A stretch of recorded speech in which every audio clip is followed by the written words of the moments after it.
많이 어려웠을 거라고 생각을 해요. 저도 어려웠을 거라고 봅니다. 네. 왜 그렇게 생각하세요?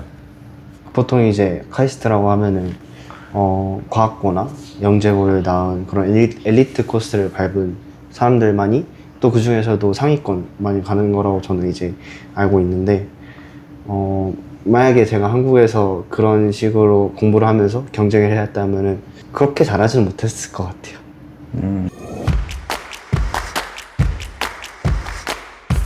한국이랑 필리핀에서 공부하는 양 자체는 그닥 크게 다르지 않을 거라 생각을 해요. 근데 이제 공부를 어떻게 어떤 방식으로 하는지는 많이 다르다 생각을 합니다. 한국에서는 이제 정규 교육 과정을 통해서 시험 점수를 잘 맞고 또 이제 성적을 잘 맞고 해서 들어가는 경우인 반면에 카이스트의 외국고 전형 같은 경우에는 제가 생각하는 데 있어서 조금 더 다양한 시야를 가지고 좀 더 넓게 바라보고 또 자기만의 하고 싶은 꿈을 찾은 학생을 이제 뽑는 것 같아서 필리핀에서 공부를 했기 때문에 외국에서 공부를 했기 때문에 카이스트에 들어갈 수 있었던 것 같다라고 생각을 해요.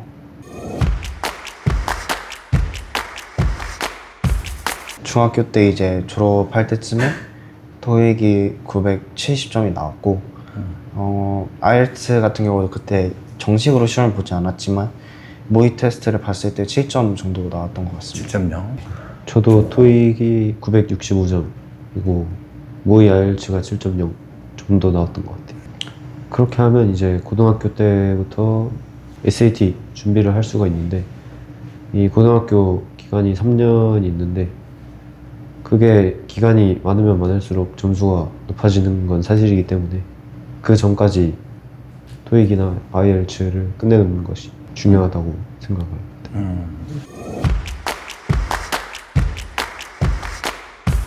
저는 1570점을 받았어요.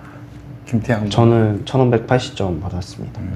카이스트 지원을 하려면 이제 SAT 말고도 AP가 필요한데 이제 수학 같은 경우에는 수학 선생님이 미적분, AP 미적분까지 가르쳐 주시고 이제 다른 과목들 같은 경우에도 서포트를 해주셔서 그렇게 해서 잘 해주셨던 것 같습니다.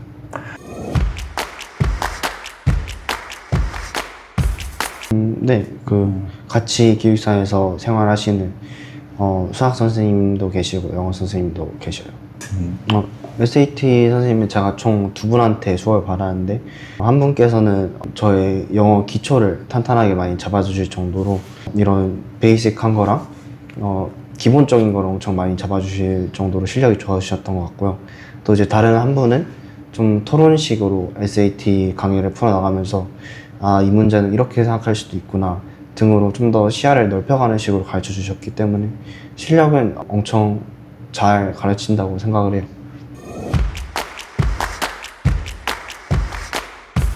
아테네오 학교 같은 경우에는 사립이지만 이제 학생 수는 상당히 많은 편이고요.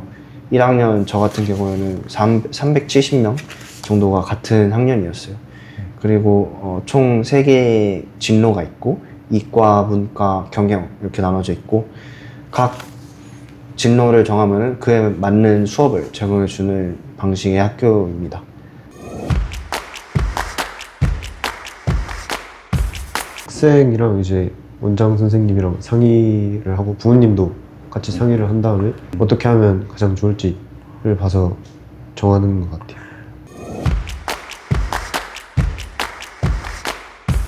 저 같은 경우는 이제 동아리를 여러 개 조인을 했어서 학교 후에 가끔은 나와서 동아리 활동을 하든지 또 extracurricular activity를 하든지 가끔 학교에 늦게 나와서 그런 활동들을 했 기억도 나요.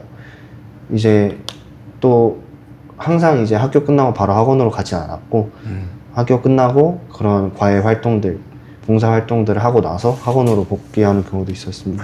대학 지원을 목표로 하다 보니까 스스로 이제 어떤 extracurricular activity가 필요한지도 스스로 이제 고민을 해보고 그런 필요성이 있기 때문에 네, 했었던 것 같습니다. 선택은 일단 자기가 할 수 있는 데까지만 선택을 해야 되기 때문에 그거는 자신이 스스로 결정해야 될 문제라고 보고 근데 이제 고른 다음에 학습할 때는 이제 서포트를 해주시는 편인 것 같아요. 이제 1년에 3월달, 5월, 6월, 7월, 8월, 9월, 11월, 12월 한 7번 정도 있는 것 같은데 그때마다 보는 것 같아요.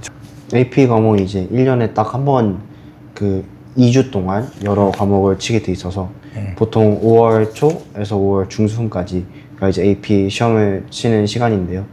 그때 이제 테스팅 센터가 세부에는 없다 보니까 마닐라로 이제 호텔을 잡아서 여행을 가서 시험을 보고 옵니다. 다시 간다라고 하면은 저도 여전히 혼자 가는 유학을 선택할 것 같습니다. 왜냐하면은 이 혼자서 외국에 혼자 있다 보니까 마치 아무도 나를 도와주지 않을 것 같은, 그래서 오히려 더더욱 내가 한 결정이 저에게 크게 다가오는 그런 느낌이거든요. 그래서 스스로에 대한 책임감을 가질 수 있고 자기 진로에 대해서도 책임감 있게 고민을 할 수 있는 환경이 주어진다 생각을 해서 스스로 가는 유학을 선택할 것 같아요. 부모님이랑 같이 하면 덜 외롭고 그런 좀 좋은 점도 있겠지만은 또 이제 한편으로 생각해 보면은 부모님이 항상 옆에서 도와줄 거니까 라는 그런 아니라는 생각도 들 수 있는 것 같아요. 그래가지고 물론 좋은 점도 있겠지만은 장단점의 크기로 따져봤을 때는 혼자 가는 유학이 좀 더 장점이 큰 것 같아요. 저는 그래도 혼자 갈 것 같아요. 왜냐면 이제 아까 말했듯이 같이 가면은 뭔가 계속 안심이 될 것 같고 혼자 있어야지 오히려 이제 의지가 더 생기고 그런 것 같아요. 원장 선생님이랑 이사장님 해주시고 또 이제 원장 선생님이랑 이사장님 말고도 직접 수학을 가르쳐 주시는 선생님들한테서도 많은 조언과 도움을 받았던 것 같아요.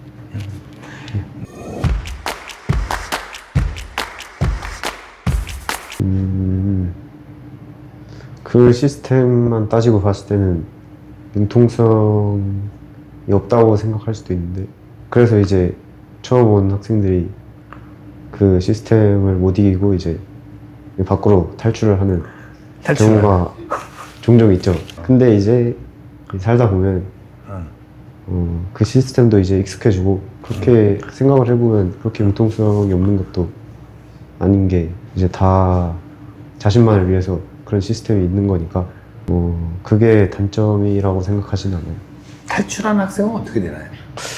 탈출한 학생이 이제 원장님이 직접 가서 잡아오세요. 네. 그래요? 10중 8구 다 잡혀요. 그래요? 그럼 어떻게 되나요? 그건 뭐 그 원장님께서 훈계를 해주시고 다시 복귀를 하죠, 학원에. 아, 그래요? 그러면 탈출하고 되돌아와서 금방 또 적응을 하나요? 적응하는 학생들도 있고요. 네. 아니면은 아직도 이 적응을 못해서 한번 탈출하고 잡혀도 계속 꾸준히 탈출하는 사람도 있어요. 그런가요? 사춘기 네, 그쵸. 사춘기다 보니까. 되게 고등학교 때는 그럴 일이 없겠네요. 그쵸. 그쵸. 고등학교 네. 때는 없고 대부분 중학생들. 중학생들이. 네. 보통 엄마가 하는 얘기를 저도 한국에서 항상 한국에서 이거 해라, 이거 하면은 나중에 돈 많이 벌 수 있을 것 같다 라는 식으로 잔소리로 들었거든요. 근데 이제 외국에서 가다 보니까 엄마의 그런 소리가 없어지고 이제 스스로 제가 결정을 해야 될 때가 왔을 때는 주변 선생님들이나 주변 선배들 그런 얘기를 좀 더 귀담아 들을 수 있었던 것 같아요.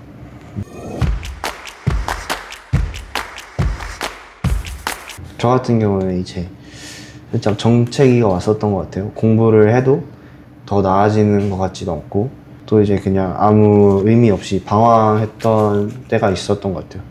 근데 이제 그거를 어떻게 극복을 해갔냐면은 먼저 왜 슬럼프를 왔는가를 스스로 따져보았어요.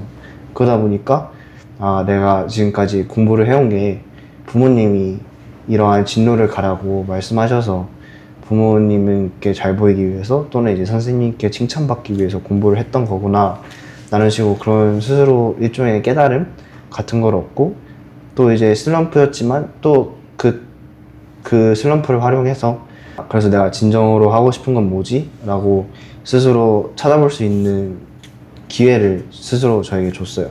그래서 그런 식으로 제가 하고 싶은 걸 찾고 해서 슬럼프를 극복했던 것 같습니다.